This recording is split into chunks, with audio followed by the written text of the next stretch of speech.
take care of a few housekeeping items. One is someone has found a amethyst pendulum somewhere that belongs to you. Okay, we'll get that to you, Analea. Also, we are going to I'm giving you all the information now because I'm going to hand the program over to Don Simmons, our president, and he's going to share with you for a little bit, and then we're going to break for dinner. And when we break for dinner, we all need to leave this room because it will be transformed for the program that begins in just a little while. First of all, I want to say thank you to all of you who have come.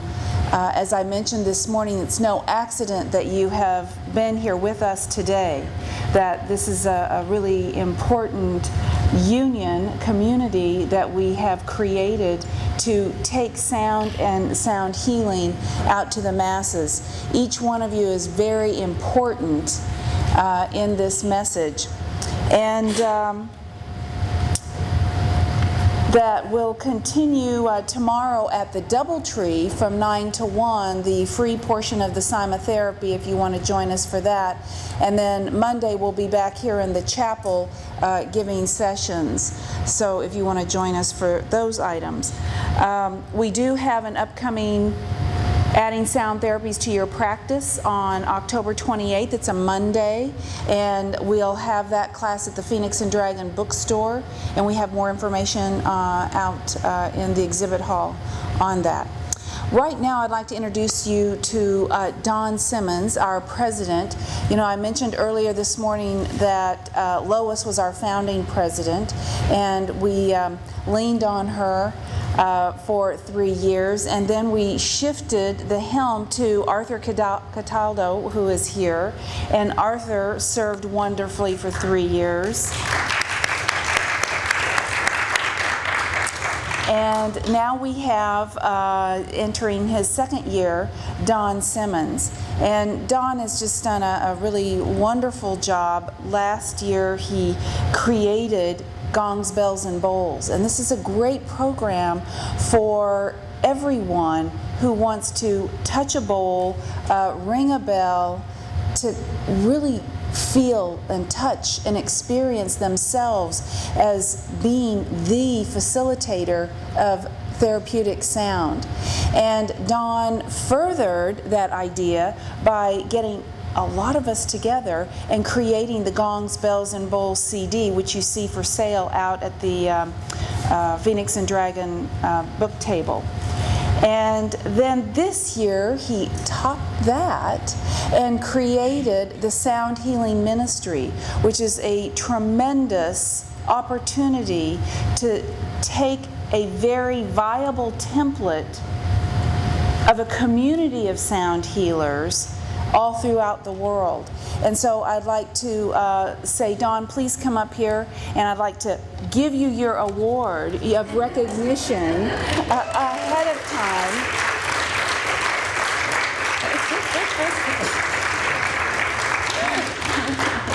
Thank you so much, Don. Thank you very much. And so at this time, please give me a very warm welcome.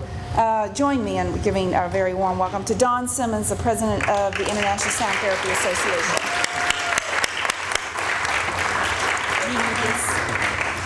Should I shut it down? Yeah, let's do that.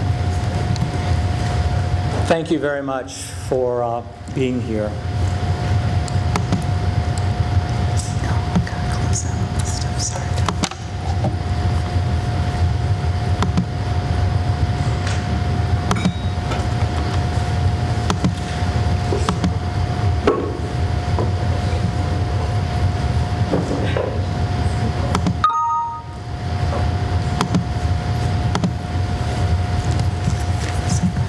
It's sound therapy, not computers. Just make it real clear.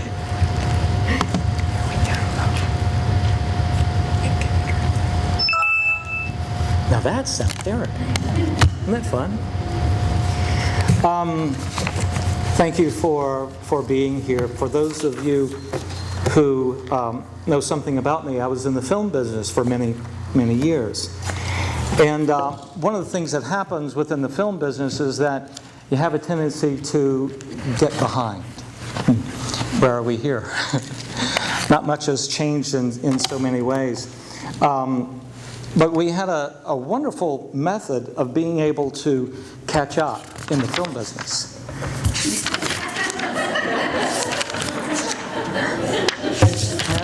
Yep.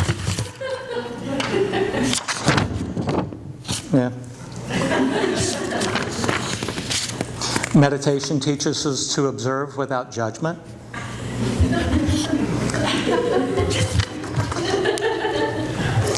Conflict is just another form of frequency and vibration.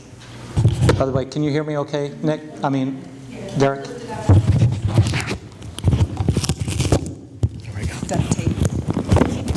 Gaffer's tape. Oh, gaffer's tape, sorry. Conflict is just another different frequency and vibration of harmony. So when you are sick or unhealthy, your frequency and vibration is off. A few years ago, I was unfortunately rushed to the hospital. First thing they did was they took my vitals. Everybody remember these? This is probably, I can't hear a thing. Oh, I can hear it. One of the amazing things is that when you come back to what is sound, frequency, and vibration, pick up one of these. Does anybody have this? I mean, it's the ultimate awareness of health. The very first thing that they do is they listen to your pulse, they listen to your chest, they look at the dilation of your eyes, and they look at light, and that's another form of frequency and vibration. And so they're listening. So I want you just for a moment to take a breath. I want you to listen to that breath that's going in and out of your body. The sound that you're hearing transmits information, moving through liquid. As we breathe, there's air, and that air has condensation to it. And so, as we listen to our body, it is telling us something. We're getting really close.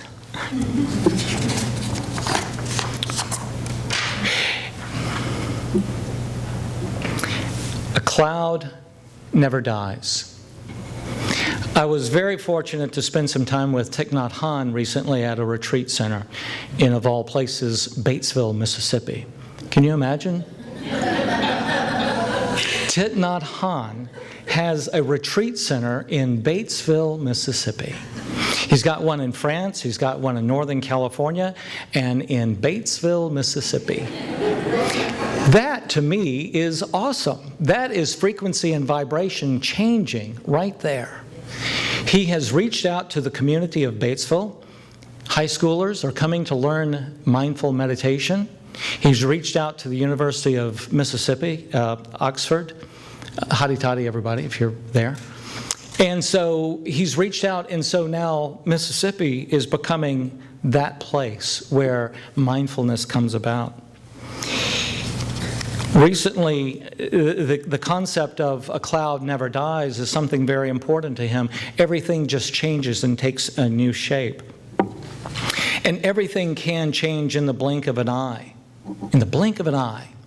In 2008, my brother died. Or rather, he changed his cloud. I was looking for something for him something to say about him, and I was sort of rummaging through his office, and I saw a quote from Emerson, and it says, "Do not go where the path may lead. Go instead where there is no path and leave a trail." I was quite taken with this. My brother and I were very different people. At the same time, but he was a businessman and a really good businessman. He was also an aerospace engineer, oil producer, and did all kinds of wonderful things. And he truly did not follow a path. He blazed a trail. But we are trailblazers here. I want you to look around you, and I want you to see the person that you're sitting next to.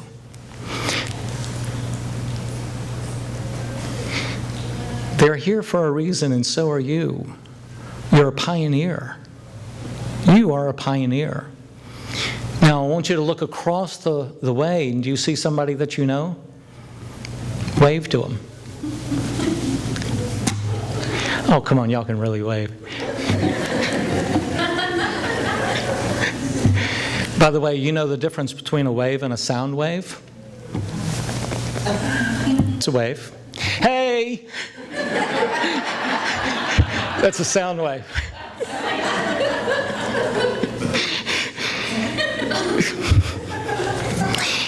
Albert Einstein says, great spirits have always encountered violent oppositions from mediocre minds. In 1902, people said, the two brothers of Orville and Wilbur, it will never fly. The next year, they proved them wrong. From December the 17th, 1903, just up the road in North Carolina, they pioneered aircraft controls that made fixed-wing powered flight possible. That was in 1903, not too long ago, really. From there, aviation has evolved into space programs, supersonic flights, airlines carrying anywhere from 400 to 800 people. Do not go where the path may lead. Go instead where there is no path and lead a trail. Does anybody know of a physician named Dr. Semmelweis? Does that name ring a bell? He was a Hungarian physician. He was known as the early pioneer of antiseptic procedure. He proposed a simple practice of washing your hands before surgery. In 1947, the mortality rate in the clinic where he worked was nearly 35%. His test resulted in lowering the mortality rate to below 1%. He discovered that doctors who administered childbirth came directly from the morgue, and they had a higher mortality rate in childbirth than those who used midwives for delivery. This practice that he proposed became widespread 20 years after he died. It wasn't until Louis Pasteur came along and he confirmed germ theory.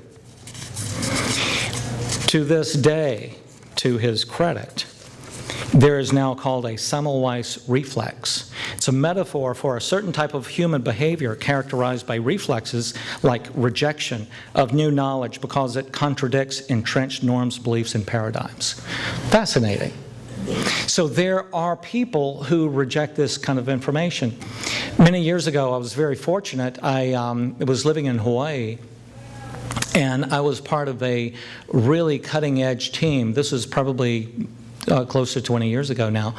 And we were doing healing touch, and I was doing guided imagery. This is at one of the hospitals in Honolulu. We were required to wear a white coat while we did this. Unfortunately, this program never really got off the ground. They did the research, they did everything, but our word was to make sure that you do it exactly the way the doctors wanted you to. You can't do the things that we do under that kind of microscope. You have to open up. I think if we had gotten rid of the white coats, we probably would have had a lot more result. So recognize that what we are here to do is to not follow the norm. Be the trailblazer that you are. Luckily, we do stand on very large shoulders, getting really close. So Plato, all the way goes back to Plato. Music is the movement of sound to reach the soul for the education of its virtue. Dr. Ira Altshuler in 1938 developed a large-scale music program in Detroit. And he used music for the mentally ill and had a great reaction with this. And one of the quotes that he uses at that time, eventually, musical therapists will compose prescriptions after the manner of a pharmacist. How about that? I send you home and listen to James Brown.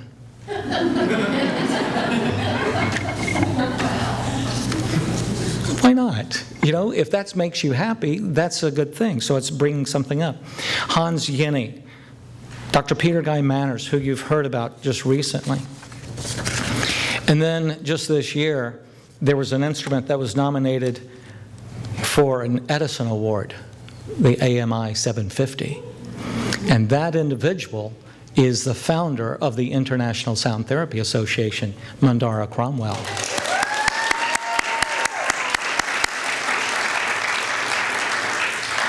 So we want to ask, what are you pioneering? Mandara talked about the gongs, bells, and bowls that we developed. It's a great way to create community, and that's what we need. We need to stick together because there are so many people that are out there that are trying different things here and there, and there's not a cohesive place to be able to really come and support each other.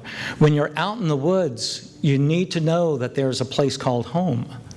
The International Sound Therapy Association is like-minded people that I believe is home. We created a CD, and I hear over and over again about how the CD is used in massage therapy and Reiki practitioners.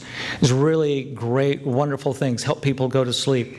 I worked with the Unity North, Youth of Unity is what they're called.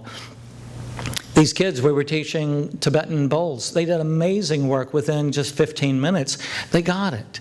And so we created the sound ministry with Unity North, and now that mode, that model, is now going to be increased and worked in other places around the world.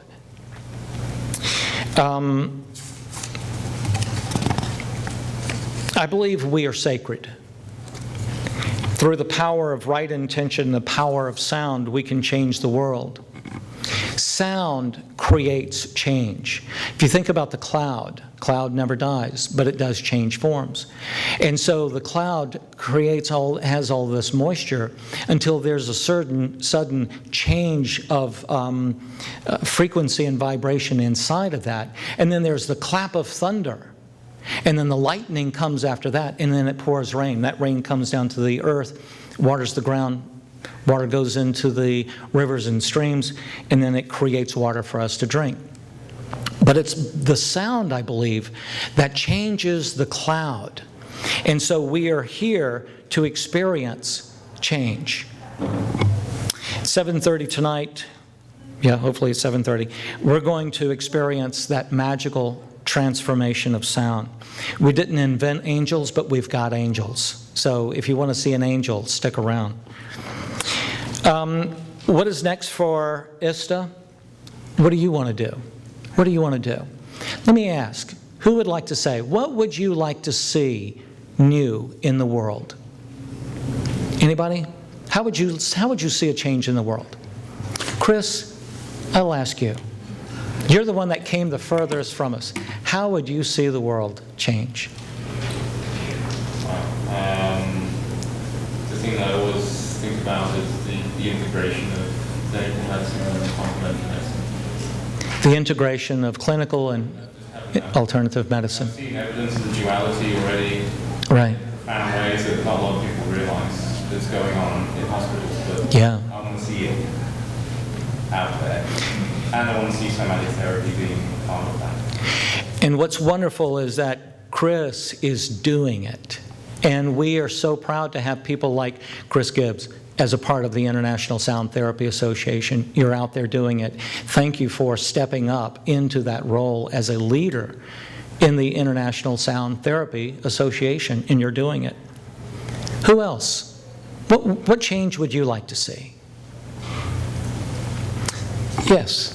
I'd like to see more opportunities for people who are not in the industry that we're in, to give more of those people opportunities to experience it, to begin that open-mindedness, or to really think differently. To be able to share this experience with other people who may not have the opportunity. Who may not have the opportunity or might be curious but don't Right. know why they would want to go to a sound healer. Right. Instead of just keep doing the same thing, going to the doctor and never getting an answer. Right. It's usually those people who it takes so many times to get to a certain point where they're like, I don't know what else to do, I'm going to go to this alternative doctor. Why not that be the Right. first? Right. That's powerful. Something together, alternative healers working with doctors. Let's put it together. Let's do that. There are so many wonderful things that we can do. It's our own imagination is what's going to limit us. Let your plane fly. Let the thunder of your thoughts really take wind. Let yourself dream that you can do those types of things that you want to do. You are the pioneers of tomorrow. You are the visionaries. We will carry that message of sound. Again, look around you. The person that you're sitting next to, the person that you saw earlier yesterday or today, that you wondered, well, who is that person? Then all of a sudden, you may have sat with them next to dinner or lunch. And you may have striked up a conversation. Well, that conversation comes from the fifth chakra. The fifth chakra is all about manifestation. So speak your truth. Speak your mind. Come about and let ISTA help you do this. Is Alec here by chance? There's Alec. Mandara mentioned Alec the other day. I don't know if you can see Alec, but stand up, Alec. Alec is one of our volunteers, and we're so grateful for all of our volunteers like Alec. He is in charge now of membership, and this is a very vital part of the International Sound Therapy Association. The people that are here in this room and that are beyond this room are the lifeblood of the International Sound Therapy Association. This is my card. I just gave Alec my membership. So he can show you the check. I've got my card. And you know what? I'm proud to be a member of the International Sound Therapy Association. I want to know that the person that's playing loud music in their car with a baby sitting in the back, that's not ISTA approved. I want the restaurant that's playing really harsh, loud music is not ISTA approved. I want those kind words of compassion to be ISTA approved. So recognize that we have the things that we are doing. You have the things that you are doing. We're getting ready to launch ISTA TV. And that is going to be through our YouTube channel of all kinds of wonderful videos that talk about the conference and different presenters that have gone through for the years. We're doing things. We're in the move. We're doing a lot of wonderful things. What will you bring to ISTA? You are a pioneer. You are a visionary. Let us know how we as ISTA can help you. By belonging to ISTA, you belong to a community of compassionate, leading-edge thinkers. Never let yourself be dismayed by the person that says it will never fly. Never let yourself walk away when someone says, why do we need to wash our hands before surgery? Don't do that. Lift yourself up and go at it again. Come and let the International Sound Therapy Association be your foundation, to be your community. Join us, and I know you have, and I know this has been a wonderful experience for all of you. I'm so amazingly thrilled the number of people that have come this year, and there's going to be more to come. Stay in tune, because we are doing so much more with autism, with post-traumatic stress disorder, with all kinds of wonderful things. So let us know how we can help you make a difference in the world.